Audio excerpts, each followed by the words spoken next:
Você já ouviu falar das lendárias mulheres guerreiras vikings? Seriam elas apenas fruto da ficção ou elas realmente empunharam espadas e cruzaram mares ao lado dos homens? Quando pensamos nos vikings, é fácil imaginar homens barbudos em dracares, saqueando vilas e enfrentando batalhas sangrentas. Mas e as mulheres? Elas ficaram mesmo em casa ou será que também vestiram armaduras e entraram no campo de batalha? Com o sucesso de séries como Vikings, personagens como Lagertha se tornaram ícones da cultura pop. Mas o que a história realmente tem a dizer sobre isso? Seriam essas mulheres guerreiras uma realidade esquecida ou apenas um mito moderno bem construído? Fica comigo porque a resposta pode te surpreender, e ela envolve escavações arqueológicas, sagas nórdicas e bastante controvérsia acadêmica. Se queremos descobrir se as mulheres realmente lutaram ao lado dos vikings, precisamos começar pela mitologia, o coração simbólico de todo o imaginário nórdico medieval. Nas Edas em prosa e também nas Edas em verso, nos poemas escáldicos e nas chamadas sagas lendárias, todas elas importantes fontes textuais para estudar a era viking e principalmente a mitologia nórdica, encontramos um universo repleto de mulheres com espadas em punho, armaduras reluzentes e um papel decisivo nos campos de batalha. As valquírias são o exemplo mais famoso, guerreiras imponentes enviadas por Odin para escolher quem vivia e quem morreria, e para levar os mais bravos até o grande salão de Valhalla. Mas elas não são as únicas. A própria deusa Freya, muitas vezes lembrada por sua ligação com a beleza, o amor e a fertilidade, também carrega aspectos bélicos. Em algumas fontes, ela aparece como líder de guerreiras e receptora de metade dos mortos em combate. Ou seja, até as deusas nórdicas sabiam manejar uma lâmina e usar um escudo. Tudo isso revela algo poderoso. A ideia de mulheres guerreiras fazia parte do imaginário escandinavo. No entanto, a mitologia nem sempre reflete a realidade. E por isso, aqui vem o questionamento-chave. Todas essas narrativas acerca de mulheres guerreiras são apenas mito ou elas de fato refletiam uma realidade concreta da era viking? É o que vamos investigar agora, mergulhando nas fontes históricas e nos registros arqueológicos que podem revelar o que a mitologia talvez tenha apenas sussurrado.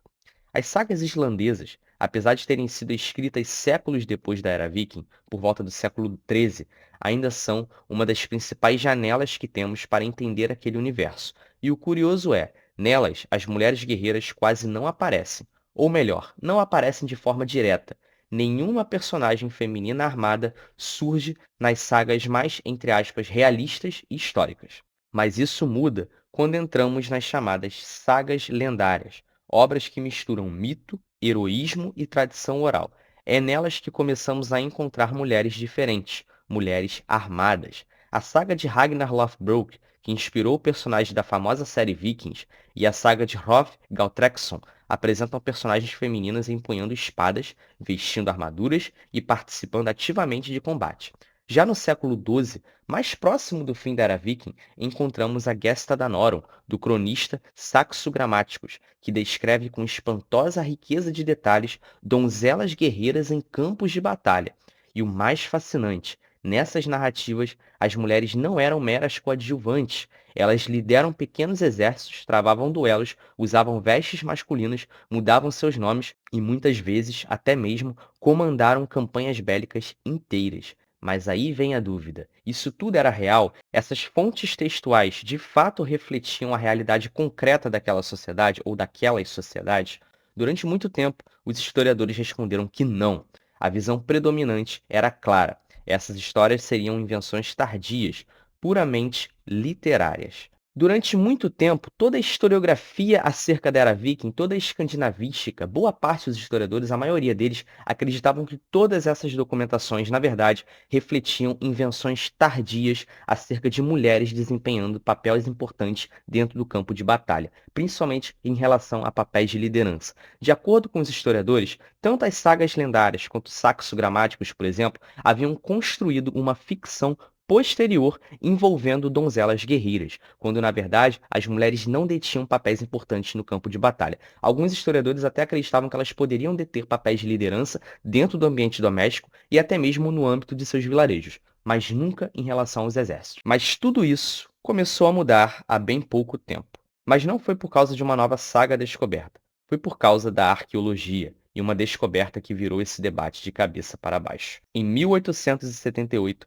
arqueólogos escavavam um túmulo datado do século X, na antiga cidade nórdica de Birka, uma cidade viking na Suécia. Dentro dele, encontraram algo impressionante: armas, escudos, pontas de flecha, peças de jogos de estratégia, tudo que indicava que ali havia sido enterrado um verdadeiro chefe de guerra. A tumba foi catalogada como BJ 581, e por mais de um século, o ocupante daquele túmulo foi celebrado como o exemplo perfeito de guerreiro viking, um estrategista, um líder e, obviamente, masculino. Mas e se eu te dissesse que esse viking definitivo não era um homem? Em 2011, exames osteológicos, ou seja, estudo em relação aos ossos, à ossuária, começaram a levantar algumas dúvidas. A estrutura esquelética daquele guerreiro lendário parecia, na verdade, ser feminina.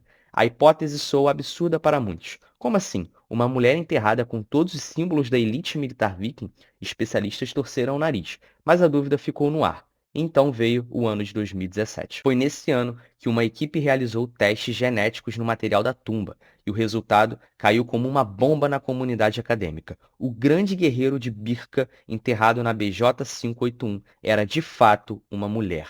Não apenas uma combatente qualquer.